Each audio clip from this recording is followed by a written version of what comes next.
Ayer se cumplieron 9 años de la desaparición de los 43 normalistas de Ayotzinapa por allá en Guerrero. Y entre marchas, entre llanto, entre declaraciones fuertes del abogado de los padres y madres de familia, de la carta del presidente Andrés Manuel López Obrador, de reuniones que incluyen al subsecretario de Gobernación Alejandro Encinas, abocado al caso, es que sigue el mismo grito, la misma exigencia de justicia. 9 años de la desaparición de los normalistas de Ayotzinapa y a pesar de la buena voluntad, del interés del presidente Andrés Manuel López Obrador, seguimos esperando. Para un tema tan complicado, tan delicado, una mesa de investigación, de diálogo, de análisis, Contralínea Sin Censura TV, con la querida Nancy Flores y el maestro Miguel Vadillo, director de la revista Contralínea. Gracias por acompañarnos. Buenas noches. Buenas noches, Vicente. Buenas noches a la audiencia. Buenas noches, Vicente. ¿Cómo ven? 9 años y a pesar de que la verdad histórica se exhibe como una gran mentira de Estado, pues seguimos sin la verdad, si me permiten la expresión, la verdad verdadera. Sí creo que estamos más cercanos a conocer qué fue lo que ocurrió, pero pues las opiniones de Vicente Serrano no van a hacer sentir mejor a los padres y madres que siguen exigiendo justicia, Nancy. Sí, primero reconocer el dolor de padres, madres y familiares de estos jóvenes, 43 jóvenes desaparecidos forzosamente. Hay que también hablar de un crimen de Estado cuando hablamos del caso Ayotzinapa. Y pues eso, solidarizarnos con ese dolor, porque también es un dolor social. No solo se trata, pues sí, de digamos, esta cercanía que tienen los padres y madres, sino toda la sociedad debemos también de hacer nuestro ese dolor, porque al final nos lastima al pueblo de México un crimen de Estado como este. Es una desaparición forzada porque ya se ha demostrado a lo largo de todo este tiempo que hubo participación de los 3 niveles de gobierno y también pues hasta ahora los 3 poderes, ¿no? El ejecutivo, el legislativo y el judicial, un poco entendiendo la coyuntura que se vivía en 2014 con el presidente Peña al frente del poder ejecutivo. Y pues reconociendo ese dolor, por supuesto que se entiende toda manifestación de rabia, de desesperación, sobre todo si nos fijamos que ya al presidente López Obrador le falta un año y que ha sido muy complejo y muy difícil trabajar sobre este tema porque desde las primeras horas en que ocurrieron estos hechos se empezó a digamos, tergiversar la realidad, a manipular las escenas del crimen y sobre todo a desaparecer pruebas y desaparecer testigos.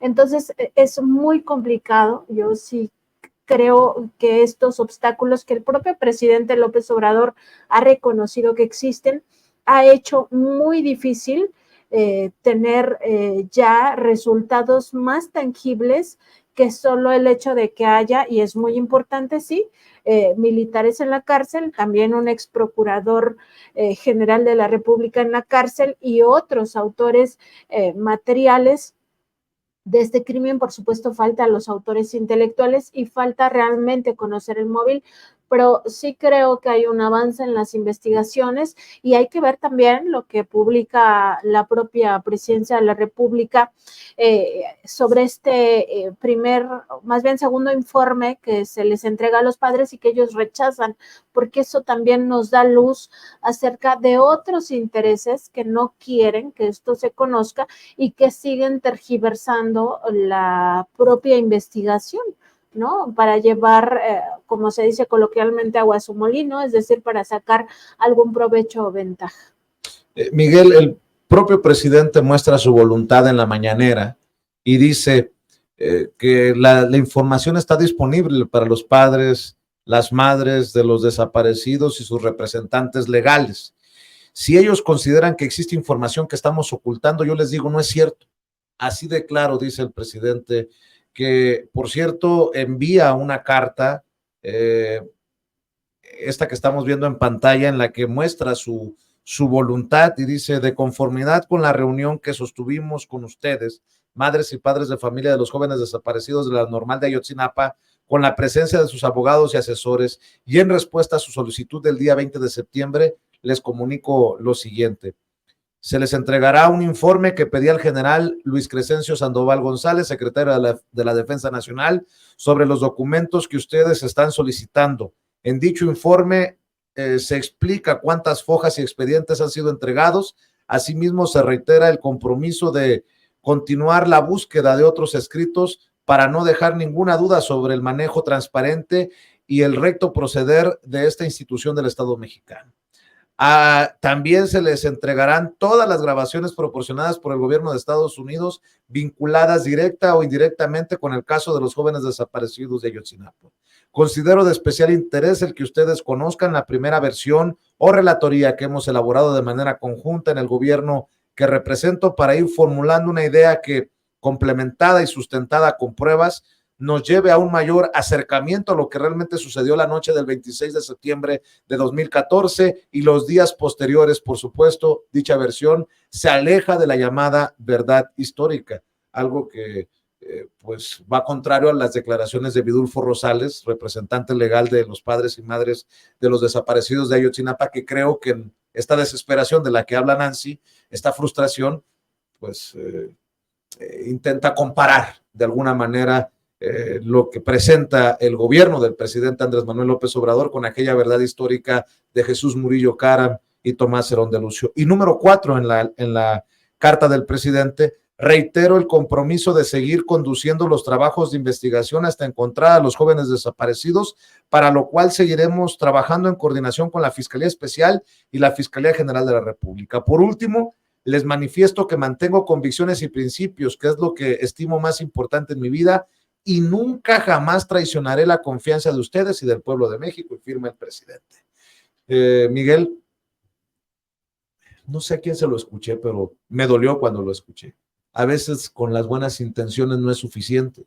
Y a pesar de la buena voluntad del presidente, pues seguimos esperando, como dije en la presentación. Aunque el presidente se adelanta, Vicente, Nancy, y contesta esto. Está la carta que se presentó, pero él se adelanta y dice: algunos están considerando y están diciendo, están pensando también, de que yo tengo buena voluntad, pero que yo doy una orden y no se cumple, que yo doy una instrucción y no se hace. Dice: no se equivoquen, eso no pasa en mi gobierno. Es decir, está mandando un mensaje de que no es como en otros gobiernos panistas y priistas, en donde el presidente podía dar una orden, podía decidir algo, y abajo sus subalternos, y hablamos desde secretarios de Estado u otros funcionarios públicos, pues simplemente no cumplían las órdenes presidenciales, no las acataban, no obedecían absolutamente nada. Cada quien hacía lo que quería. Esto no pasa en este gobierno, Vicente. Y yo sí creo en esto que dice el presidente. Y él dice: no, aquí, si yo digo algo, y hasta lo dice en un tono duro pero sarcástico, aquí no sucede eso. Y lo acaba de decir. Dice: no, aquí, si yo digo algo, se cumple. Y hasta estira las manos y dice: espero que lo consideren, porque así sucede. Lo que sucede es que son 9 años de dolor. Y el presidente también lo entiende, ¿no? Claro. O sea, sabe que los reclamos son legítimos, justos, legítimos. Son 9 años de dolor, 9 años de una herida abierta que no ha podido ser cerrada, porque no se han encontrado a los estudiantes normalistas. Y ya lo explicaba Nancy, por toda la manipulación, las mentiras, el ocultamiento, el sembrado de pruebas que ha habido en todo esto, los intereses políticos que ha habido en todo esto. Y esto es cierto. Y por supuesto que lo más urgente es encontrar a los estudiantes. ¿Dónde están estos jóvenes estudiantes?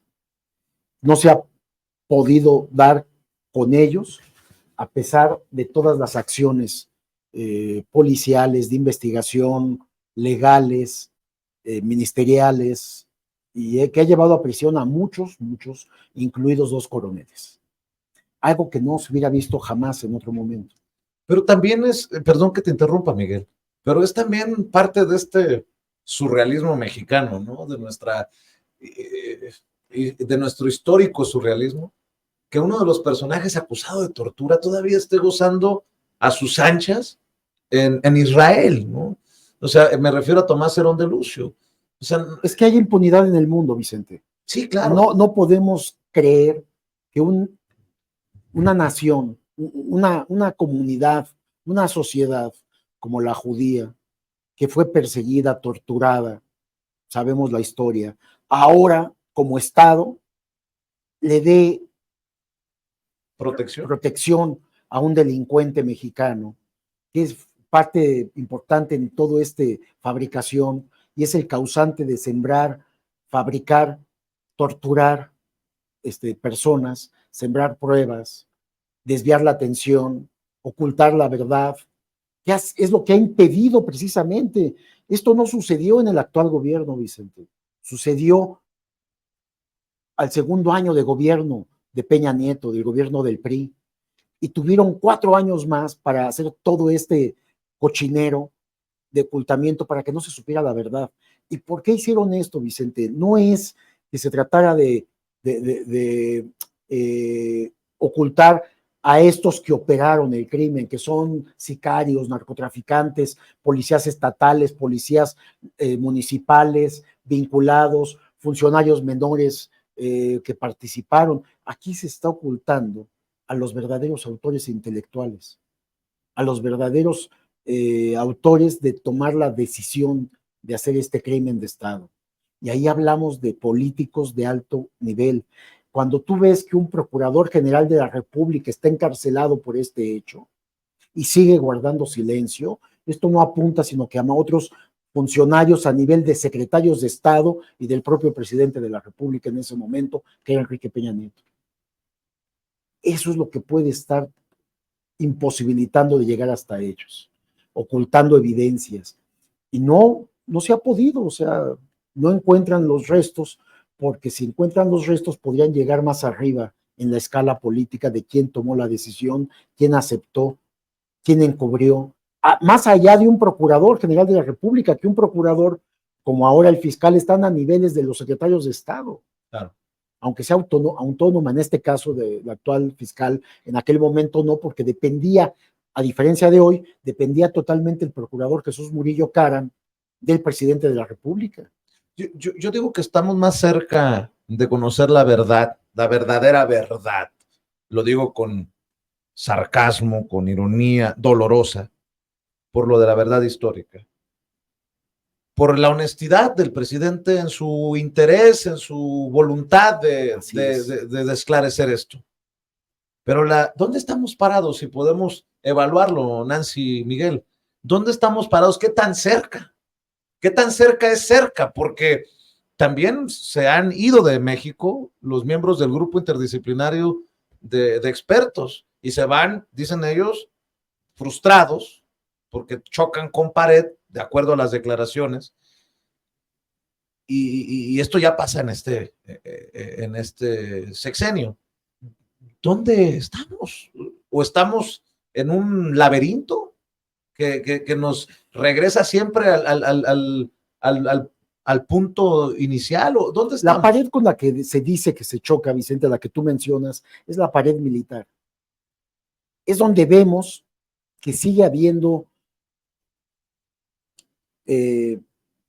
para los propios padres, para sus asesores, su abogado Vidulfo, es donde dicen, junto también con estos expertos investigadores que ya se fueron, todos ellos sostienen que es ahí donde no pueden avanzar, que es ahí donde se están ocultando evidencia, que es ahí donde se ocultan videos, audios, grabaciones, porque se está protegiendo a ciertos militares, y ahí los militares no tienen otro nombre más que el exsecretario de la Defensa, Rafael Cienfuegos. Salvador Cienfuegos, sí, perdón.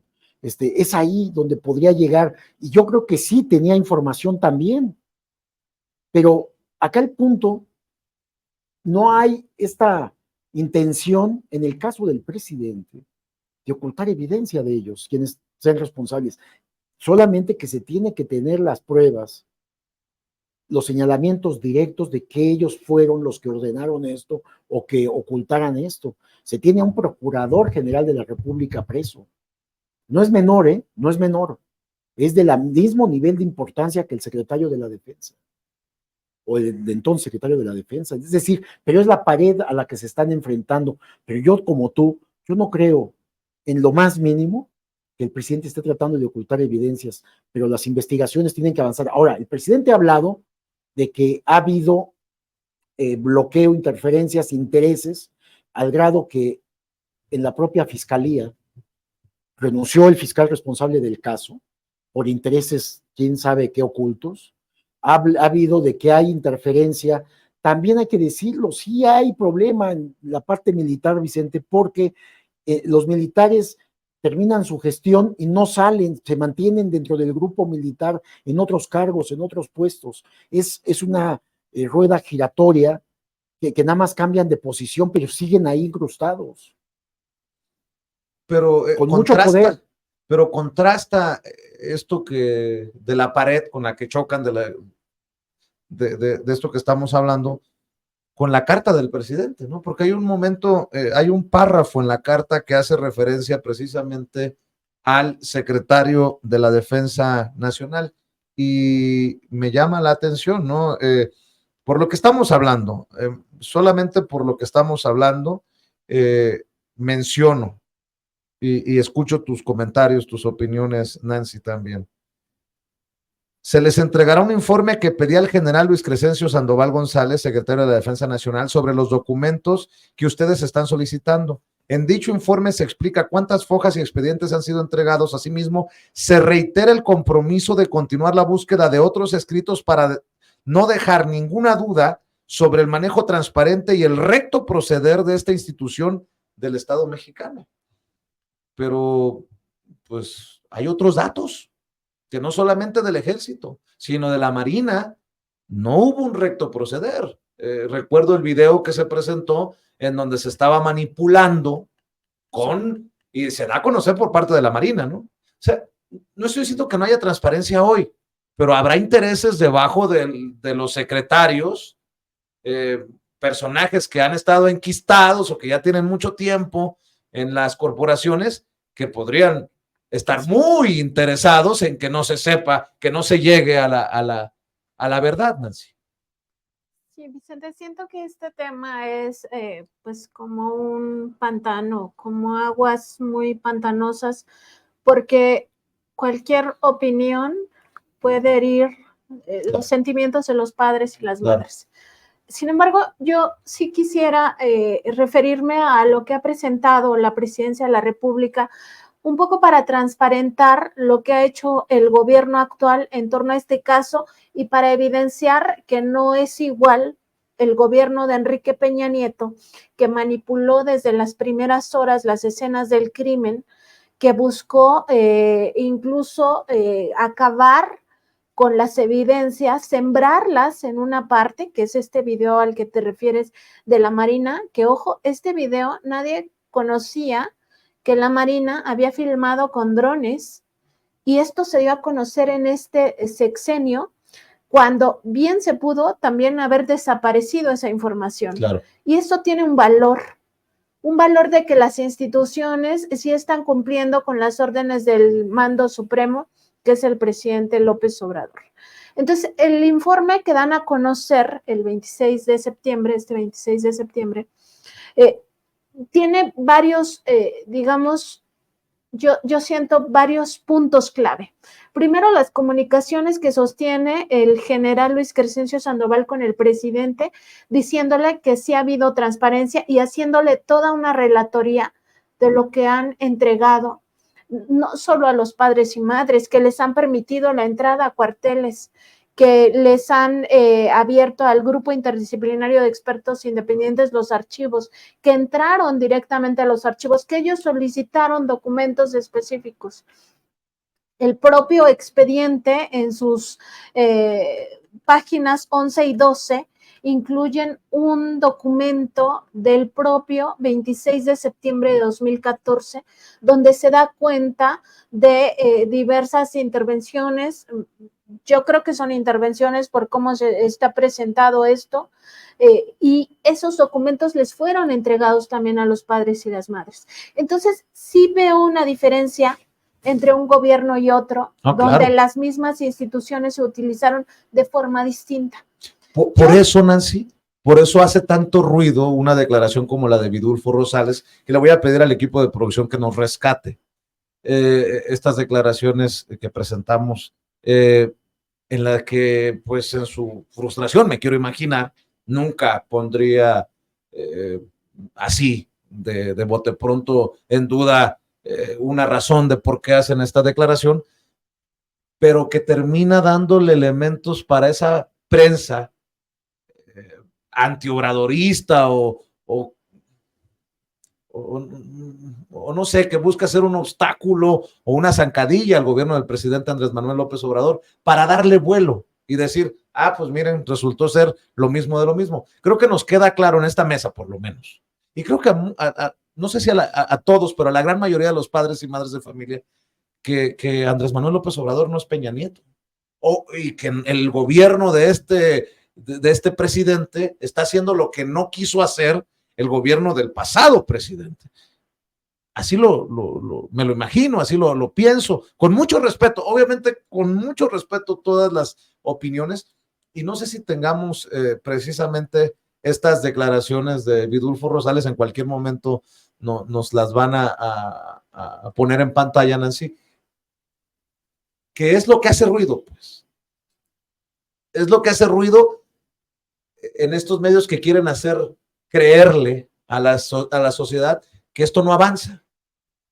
Pero es ahora sí que lo tomo como nuestra responsabilidad como medios independientes de decir, pues sí, precisamente lo que estás diciendo tú, claro que avanza y claro que son diferentes y claro que hay muchísima más transparencia y claro que, ¿no? Por ahí va la cosa, creo. Es una interpretación y hay que entenderla desde el lugar en la que se da.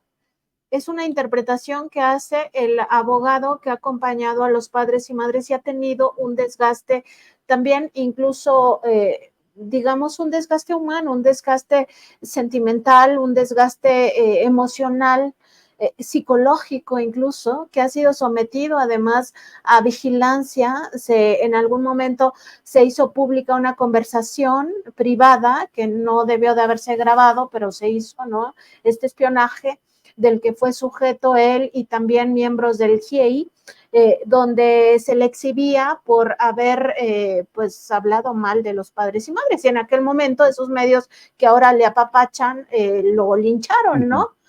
Tampoco hay que olvidar todo este trayecto de desgaste del abogado, y desde ese lugar él interpreta un retroceso a la mentira histórica. Nosotros estamos desde otro lugar, digamos desde fuera, viendo esta circunstancia, y me parece que de ahí los puntos de vista quizá que no coinciden tanto, pero más allá de eso, yo sí creo que hay obstáculos reales para que no haya resultados. El primero y más importante es la mentira histórica.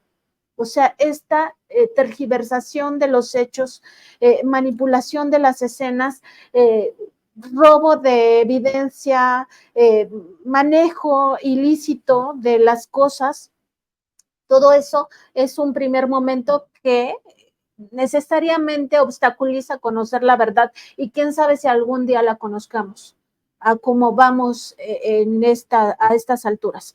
El segundo momento tiene que ver también con este pacto de silencio que sí existe, y aquellos que querían hablar fueron silenciados, los mataron. Hay muchos testigos que fueron asesinados y los que están vivos no rompen el pacto, porque eso ya se sabe a estas alturas que no se ha roto el pacto, a pesar de que se creía que ya, seguramente lo que se dijo fueron mentiras hace un mes, en julio, o mes y medio.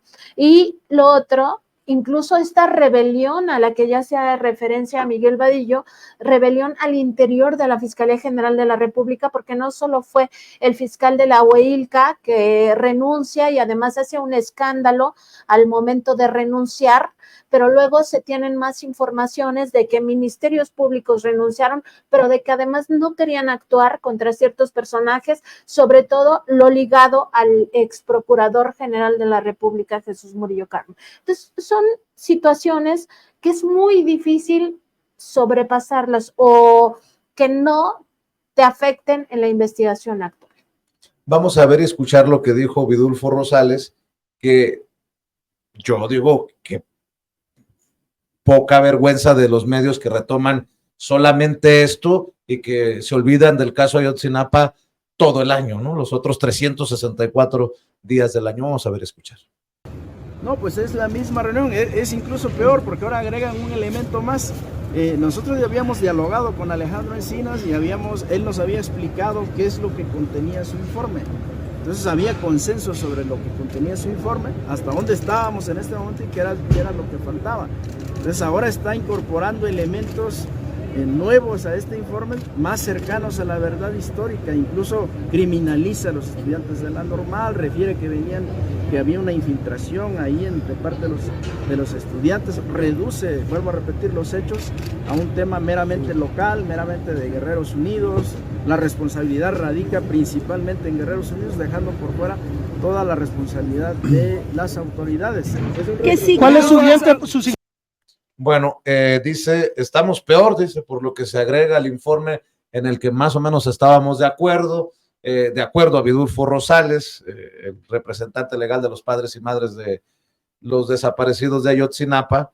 Dice que se busca criminalizar a los jóvenes, que se reduce esto a solamente lo de Guerreros Unidos, pero también es importante este punto, porque ya el presidente dice, aquí está lo que nos manda Estados Unidos. Todas las grabaciones que puedan existir en este monitoreo que hacían las autoridades de el teje y maneje del narcotráfico, esta ruta Chicago-Iguala o Chicago-Guerrero.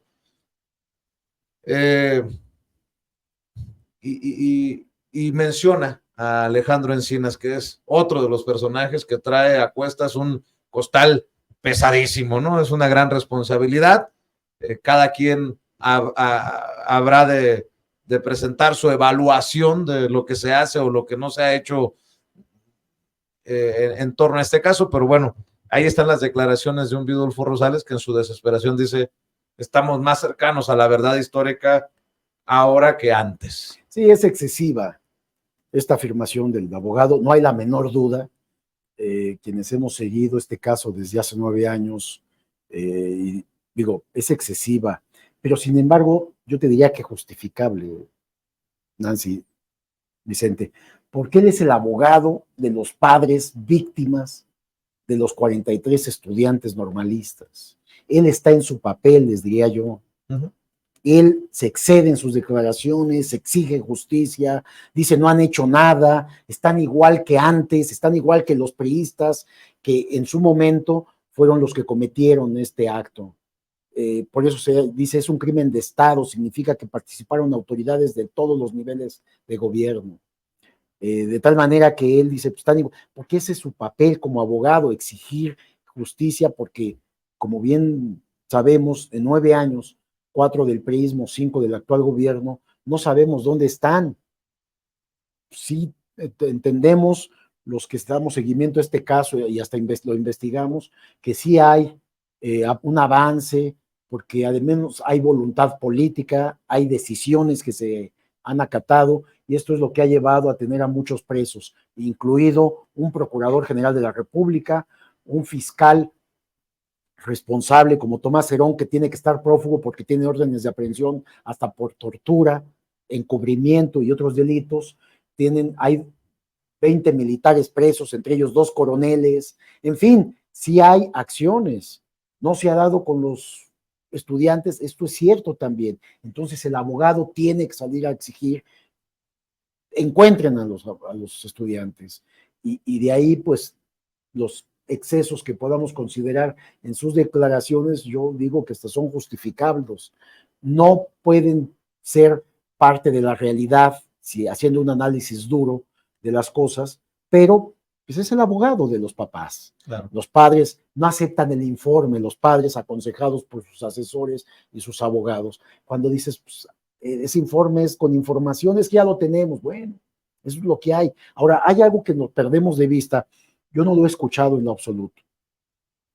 ¿Acaso no entendemos que esto sucede en el segundo año de gobierno de Peña Nieto y tuvieron 4 años no solamente para manipular, para sembrar, para torturar, para asesinar a los que estuvieron involucrados, también para desaparecer los expedientes, desaparecer grabaciones? Nadie dice esto. ¿Por qué no se dice? Pues hubo desde los militares, desde los expedientes, los informes, las entrevistas, las grabaciones en la Procuraduría General de la República, de los fiscales. Entonces, ante el propio CISEN en su momento, pues han desaparecido los expedientes una vez que salieron, porque sabían que eso los comprometía y borraron huellas, borraron expedientes, borraron información que era importante para el caso. Es decir, actuaron los funcionarios del gobierno anterior para ocultar cualquier evidencia que los involucrara. Por eso no se ha dado con los responsables, tanto intelectuales como los materiales, y con toda la información que se desea tener, que se busca tener. Y hoy sabemos que el general, el secretario de la Defensa, pues dice, ya entregamos todo, le informan al presidente. Dice el presidente, pues ya entregamos todo. Yo no dudaría eso, o sea, porque también en 4 años del sexenio del PRI, pues ocultaron todas esas evidencias y las desaparecieron, literalmente quemaron información. O sea, cuando dicen ya entregamos todo, no necesariamente es estamos escondiendo algo, sino porque es lo que hay. Es lo que hay. Entonces yo así lo entiendo, Vicente. Y eso también el abogado y los asesores tendrían que explicar a los padres, ¿no? Por supuesto, nadie puede negar la exigencia, el malestar y el reproche a este gobierno inclusive, y por supuesto al anterior. Claro. ¿Qué hacen los padres? Lo que sí es asqueroso es cómo algunos medios de comunicación, yo regreso a esto, lucran con la tragedia a 9 años. Tienen 9 años algunos columnistas, algunos periodistas, algunos comunicadores lucrando con la tragedia. Pero 9 años no, Vicente. 4 años defendieron la verdad histórica y tenemos nombres. Fueron cómplices esos medios de comunicación, fueron cómplices pero seguro no fue gratis. Esos pseudo periodistas, esos articulistas, columnistas, editorialistas y dueños de medios de comunicación acompañaron la investigación para justificarla también. Esa es la prensa basura que hay en este país. Es la prensa que hoy está furiosa porque no se han encontrado los restos de los estudiantes y que son los que en su momento, los 4 años del gobierno de Peña, apoyaron la verdad histórica y coincidieron en ella. Y es la misma prensa basura que ahora también lucra con esto de la violencia en el sur y que le dan vuelo a estas imágenes de supuestos miembros del cártel de Sinaloa que son aplaudidos al llegar a unas comunidades en Chiapas. Y dices tú, pues si fueron también los mismos que callaron cuando Calderón y pactaron. Hay una hipocresía de la prensa. No, está horroroso el caso de esta prensa, como le llama Miguel Basura, Nancy, porque ahora sí le dan vuelo a estas imágenes cuando fueron los que firmaron el pacto de silencio hace algunos años. En 2011, a inicios de 2011, no hay que olvidar que estos grandes corporativos mediáticos encabezados por las televisoras, los grupos radiofónicos, pues firman este pacto de silencio para no hablar de lo que finalmente se sabría, ¿no? Porque la verdad sale a flote que había una sociedad criminal entre Genaro García Luna y el cártel de Sinaloa en aquellos años de la guerra contra el narcotráfico, que no era sino una guerra para posicionar al cártel de Sinaloa como la única organización. Y decir que esos mismos medios, sus voceros, eran los que exigían a los padres y madres ofrecerle disculpas al ex procurador, a los padres y Murillo madres Caram. de los Les estudiantes. decía que le pidan perdón a Jesús Murillo Caram. Esos son los mismos medios que ahora dicen, ¿dónde están los estudiantes? Pero no se lo recriminan a Peña Nieto, sí. Se lo recriminan a López Obrador, olvidándose que esto ocurrió en el sexenio pasado, olvidándose de que ellos fueron cómplices de este crimen de Estado, y por eso es un crimen de Estado, porque participan muchas instancias, incluidos los medios corporativos de comunicación. Esa sí es una prensa basura, y podríamos llamarle incluso de otra manera cómplice de los yo iba crímenes. a escupir una mentada de madre, pero no quiero que pierda la solemnidad que llevamos en esta mesa, pero vaya que si se ameritan, y yo sé que te refieres al caso de Carlos Marín, que es el personaje que tuvo la osadía de decir eso, ¿no? De que los padres y madres de los desaparecidos de Ayotzinapa deberían de ofrecerle disculpas a Jesús Murillo Caram hoy tras las rejas. Pero el caso también es, bueno, el presidente lo exhibe, ¿no? Es un acto propagandístico del crimen organizado que ahora resulta que lleva a muchos a convertirse en voceros del crimen organizado. Yo presentaba las imágenes para el análisis hace un par de días con Pepe Rebeles y Paco Cruz, pero le advertí a la audiencia, normalmente no hacemos nosotros esto de mostrar estas imágenes para no convertirnos precisamente en voceros de tal o cual grupo. Pero carajo, lo viste en todos los noticiarios, lo viste en por todas las redes sociales, y dices, ¿cuál es la intención? O sea, ¿de qué? ¿Por qué termina siendo este morbo tan exacerbado? No solamente exacerbado, tan jugoso para ellos, ¿no? Y es querer demostrar que en el gobierno que encabeza el presidente Andrés Manuel López Obrador las cosas van peor que antes. Es lo que me quiero imaginar, Miguel. Están haciendo apología de la violencia, exactamente. Lo que supuestamente, como comentaba Nancy, en 2011 firmaron un pacto para no hacer apología de la violencia, que ahí se necesitaba informar lo mal que estaba el gobierno. Imagínense, un secretario de Estado, un secretario de Seguridad Pública Federal, encargado de combatir al crimen organizado, que se le dio cualquier cantidad de miles de millones de presupuesto público para la compra de equipos de espionaje, y se usaba para otra cosa, pero el titular, Genaro García Luna, era el cómplice de las bandas criminales, es el que operaba a favor de ellas, los protegía, y bueno, pues los delitos que cometió de delincuencia organizada lo llevan a estar preso en Estados Unidos. Para mí que va a ser de por vida la sentencia. Bueno, eso que pasaba antes era defendido por todos estos periodistas, estos medios de comunicación corporativos, que hoy han quedado al descubierto como eso, son una prensa verdaderamente basura, no ha servido jamás a la sociedad. Entonces, hoy toda esa prensa es la que está precisamente haciendo actualmente en este gobierno una apología para presentar una creciente violencia, exacerbar todos los delitos, desde un crimen pasional, y cualquier acto de violencia, lo están transmitiendo todo el día en todos los espacios informativos, una vez tras otra, repitiéndolo. ¿Cuántas veces? Entonces ya vemos que la prensa mediática de los medios corporativos tradicionales es una prensa policial, tipo alarma, a lo que conocíamos como aquel periódico rojo ensangrentado que chorreaba sangre de sus páginas. Eso es la prensa hoy en día, porque quieren presentar que todo va mal en este gobierno. Cuando vemos los números, las cifras y los datos duros, logró contener el crecimiento de la violencia y ha empezado a decrecer. Entonces, presentan esto que tú mencionabas, esta caravana de vehículos arreglados con criminales, con narcotraficantes en él, haciendo una caravana del cártel de Sinaloa, llegando a una zona dominada por otros grupos para competir y para ocupar territorios. Esto se ha visto en otros momentos, se ha visto en otras ciudades, de las fronterizas para empezar, se ha visto en otros estados del centro también. Entonces, se presenta hoy como si fuera una ocupación del territorio nacional.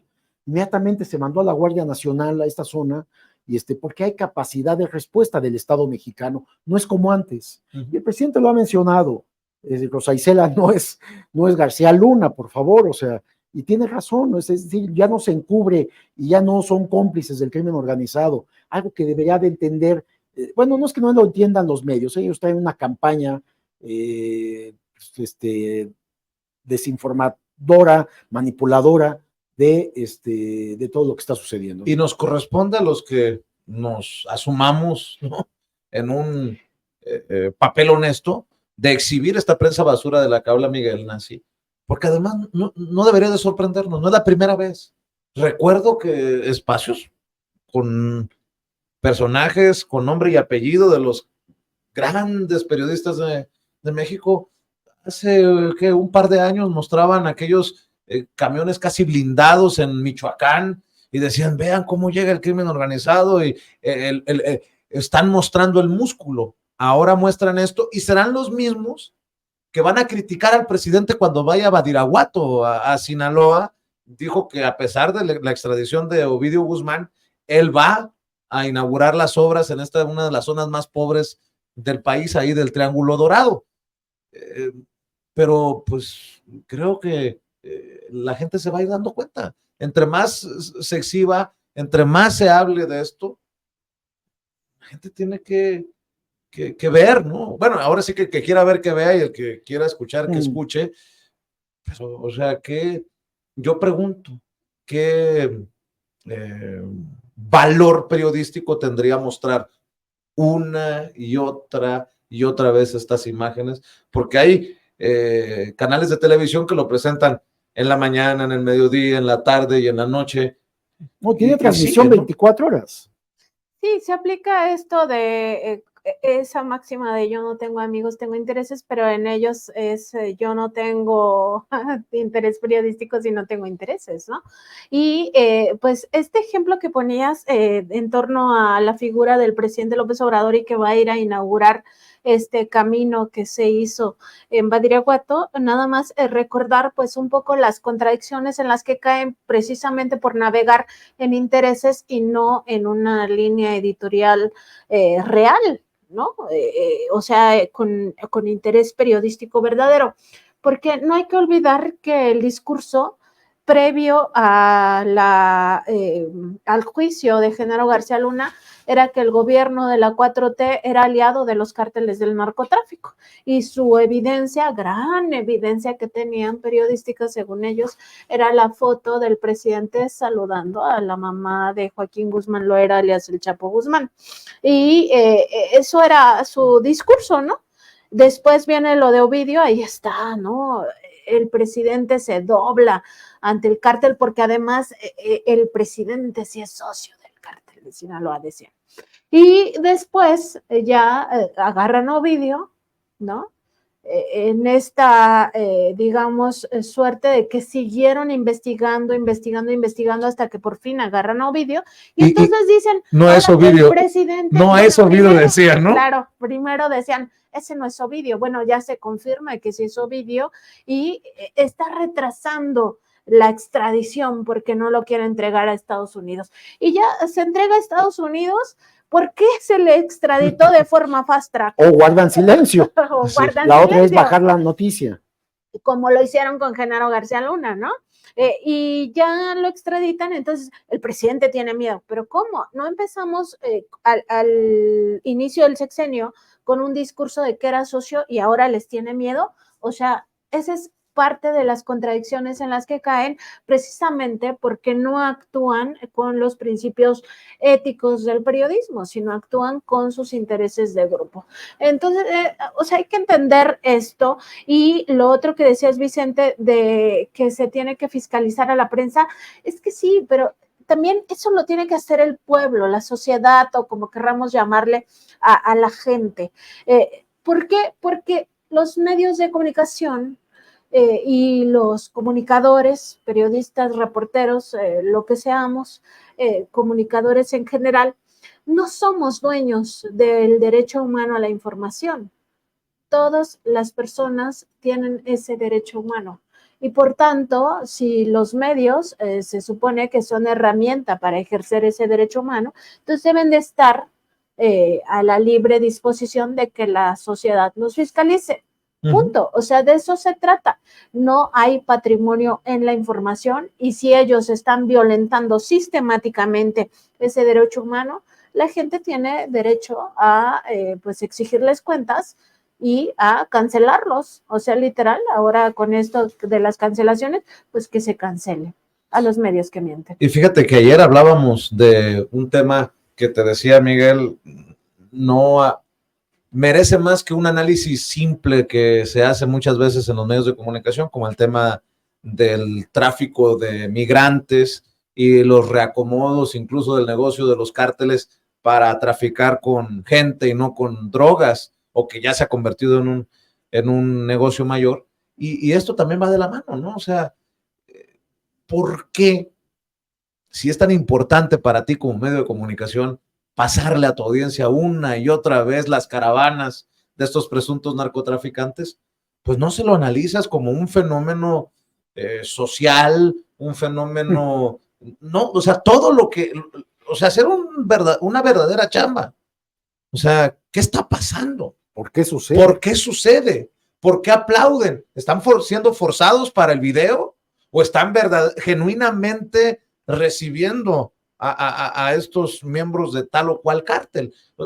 Creo que va de la mano de lo que platicábamos también en la mesa ayer, Miguel. Sí, claro, o sea, vemos una serie de informaciones que los medios, como dice Nancy, plagados de intereses económicos y ahora políticos, ¿no? Porque quieren que pierda, que no haya continuidad de esta transformación del país, quieren regresar a las mismas corruptelas del pasado y quieren que regresen las miles de millones que les daban los gobiernos priistas y panistas. Entonces están tan enojados que son capaces de todo es de todo, y entonces olvidan estos procesos realmente del trabajo, del periodismo, ¿no?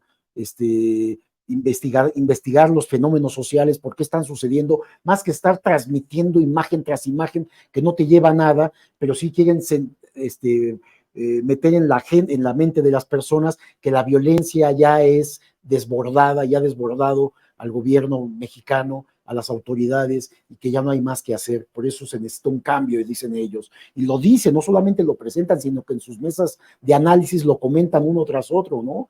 Aunque la realidad, aunque ellos estén topándose con la realidad es otra. Y cuando vemos los niveles de aceptación de este gobierno en el grueso de la población, no hay más que hacer. Podrán seguir diciendo mentiras, podrán seguir manipulando la información, desinformando, las famosas fake news, pero no van a avanzar. La gente, si antes no había credibilidad en la prensa, hoy la prensa es cero credibilidad actualmente. Y ni con estas imágenes la prensa, la sociedad se engancha, Vicente. Por más que las repitan, ya tú decías mañana, tarde y noche, yo te digo cada segundo, cada hora están transmitiendo, porque hay espacios noticiosos de 24 horas. Entonces, cada espacio, cada media hora están con lo mismo. No hay investigación, no les interesa. Lo que quieren es desinformar, manipular y atacar lo que se está haciendo en bien del país. Y para cerrar ya en la recta final, propongo que hagamos un conteo diario. Un día, una semana, 70 días. Y Marcelo a punto de irse a Movimiento Ciudadano. Se ríe Miguel, pero ayer precisamente comentábamos, Nancy, que Marcelo está aferrado en hacer que Miguel algún día diga, se los dije, tenía la razón. No me gusta decir se los dije. 27 de septiembre, primer día de conteo en la mesa de investigación, diálogo contra Línea Sin Censura. Y Marcelo sigue ahí. ¿En dónde? ¿Quién sabe? Pero sigue ahí. ¿Cómo ves el caso de Marcelo Ebrard, Nancy? Ahora, y tanto que lo hemos hablado en estas mesas, poniéndole en bandeja de plata a los calderonistas como Reyes Rodríguez Mondragón, decidir si anulan o no el proceso interno de Morena. Aunque hay prianistas que hemos entrevistado en el Senado por ejemplo, Damián Cepeda, que dice, no puede ser posible, no va a ir a ningún lado esto. Imagínate, desde la oposición misma lo dicen, lo reconocen, pero está abierta la posibilidad. Sí, abre la puerta y no sabemos de qué tamaño sea el monstruo que está detrás, ¿no? Porque finalmente el Tribunal Electoral está capturado por estos intereses. En ese sentido, Vicente, pues sí decir que Marcelo pues hace mucho ruido al interior del propio proceso del movimiento de transformación. Y yo sí considero que no está calculando exactamente el costo que va a tener, porque una vez que ya se concrete el rompimiento, que lo vino trabajando desde hace mucho tiempo, porque tú dices hay que empezar a contar desde este 27 de septiembre, pero no, esto empezó hace mucho 4 tiempo. meses. Hace 4 meses. No, el conteo es día 1, día 2, día 3, hasta que se confirme lo que dijo Miguel Vadillo aquí, lo que pronosticó, ¿no? Entonces, me parece que es un riesgo real, sí, o sea, más allá de lo que opinen algunos opositores, es un riesgo real porque finalmente el Tribunal Electoral ha actuado en contra del movimiento de transformación de forma sistemática. Y no sería sorpresa que en este caso también lo utilicen para descarrilar la candidatura de Claudia Sheinbaum. Sin embargo, también tienen que leer lo que el pueblo va a contestar, porque el pueblo también tiene su respuesta, ¿no? Me acordé de aquello de no le piquen las costillas al tigre, o cómo era la cosa. Pues el tigre sigue más despierto que nunca y creo que el costo sería tremendo para estos personajes, en caso de que se atrevieran. La boca se me haga chicharrón, ¿no? O como, es que sí, el costo sería altísimo y sentarían un precedente antidemocrático, brutal, las que se dicen autoridades electorales, pero bueno, al final es mi opinión. Yo consideraría que habría una movilización masiva para rescatar la candidatura de Claudia. O sea, no rescatarla, digamos, de que se está hundiendo. Sería algo cercano a un golpe de Estado. Sí, exactamente. De ese nivel, no creo por la movilización social que esto deje. generaría. Sí, y yo creo que el presidente, aunque ya entregó el bastón de mando, se uniría al pueblo de México. No, él encabezaría la protesta y las marchas, no hay la menor duda, ¿no? Porque sí sería un golpe de Estado eso. No, yo creo que no. Mira, entiendo que Marcelo quiere hacer la mayor destrucción ahora con esto. Marcelo va enfilado a destruir al movimiento ya con una decisión de esta naturaleza, porque ya sabe que se va, que renuncia o que lo corren y se va a Movimiento Ciudadano y quiere irse con fuerza, quiere irse después de haber causado un daño mayor a lo que va a ser su competencia, porque él va a estar en otra posición, con otra bandera. ¿Y qué costo tendría Marcelo en Movimiento Ciudadano? Porque, por ejemplo, una cosa es lo que diga Dante Delgado, y ya demostraron ciertos sectores del Movimiento Ciudadano que no van con Dante Delgado necesariamente en todo. Ahí está el caso de Enrique Alfaro, que dice, ¿para qué no? Hay talento en Movimiento Ciudadano cuestionado o en referencia al tema de Marcelo Ebrard, y bueno, reconociendo, por ejemplo, la figura de Samuel García. No me quiero ni imaginar también como gerente que es o dueño del Movimiento Ciudadano, lo que se tenga que hablar o negociar con estos personajes que ya se la creen, ¿no? Por ejemplo, el gobernador de Nuevo León, de bájate mi rey porque va Marcelo, o ni te metas Enrique Alfaro porque le vamos a apostar a un externo. No lo sé, hay algún costo, me imagino, también en eso. Sí, es un costo alto, no hay la menor duda. Marcelo se convertiría, ya se ha dicho, pero ahora sí, toda la base social del presidente, ya no de Morena, es que la base social del presidente va mucho más allá de Morena. La base social del presidente, entonces sí, lo acusaría, que estamos hablando del 70% de la población, de traidor, de ambicioso vulgar y de buscar el poder por el poder sobre los intereses de la sociedad. El costo para Marcelo es muy alto. Para Movimiento Ciudadano, pues es bueno porque lo colocaría o lo llevaría a convertirse en la segunda fuerza política del país, arriba del Partido Acción Nacional, que sería uno de los grandes perdedores con este movimiento, y como tú también lo consideras, me parece que esto le ayudaría a Morena. A Morena nadie le gana en el proceso electoral ya. ni Marcelo, ni Movimiento Ciudadano, ni el PAN. Es más, ni Marcelo con Movimiento Ciudadano y apoyado inclusive por PAN, PRI, PRD, considerando que esta Xochitl Gálvez no levanta y al contrario cada vez se hunde más, todos aliados no le ganan a Morena, Partido Verde, Partido del Trabajo. Pero sería una fuerza más poderosa, no hay la menor duda, pero cómo se repartirían esas migajas de poder que quedarían después de que Morena triunfe. Ahí habría una rebatinga, porque hay una serie de corruptelas, tanto en los partidos de oposición, opositores, desde sus propios dirigentes hasta las bases que tienen, ¿no? No me gusta hablar de los que ya no están, pero Marcelo va que vuela a terminar tristemente como Porfirio Muñoz Ledo, solo como ejemplo, ¿no? Porfirio, que una de las mentes brillantes. A diferencia de Porfirio, que Porfirio era un talento político, finalmente, cometía cualquier cantidad de tropelías, pero sí era un talento político, lo que no es Marcelo por lo que ha hecho. Como en el gustado segmento del presidente, no lo digo yo, lo dice Miguel Vadillo. Mi querida Nancy, reflexión, comentario para cerrar esta mesa ya a punto de llegarse la hora de esta conversación sin censura y con contralínea.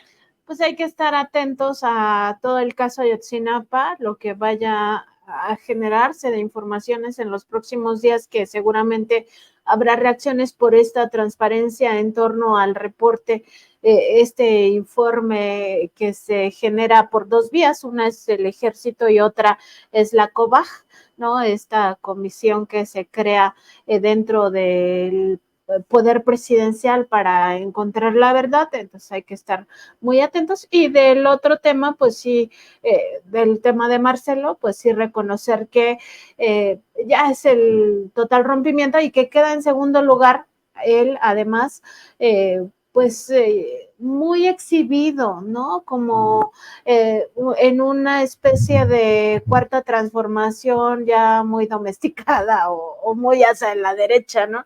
Entonces yo creo que Marcelo pues no va a ganar, evidentemente, aunque quiere estar en la boleta.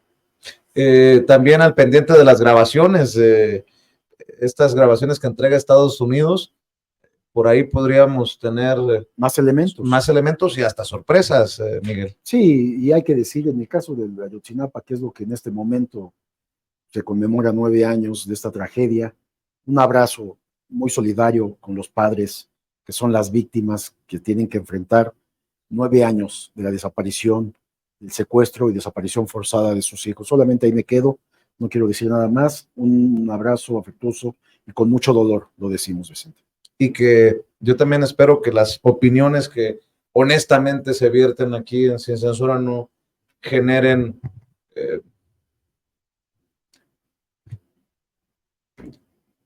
estamos con ustedes.